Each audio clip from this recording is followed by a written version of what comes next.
Anong kailangan mong bilhin para makapagsimula ka na ng iyong low-carb lifestyle? Here is Mrs. B's Low-Carb Starter Pack.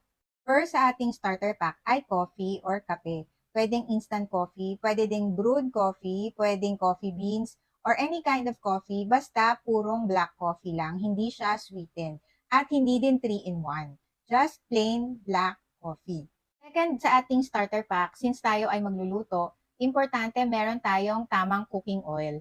Ang pinaka-common na pwede nating mabili sa mga supermarket is yung coconut cooking oil. Pwede din yung oil na galing sa taba ng baboy or sa taba ng baka.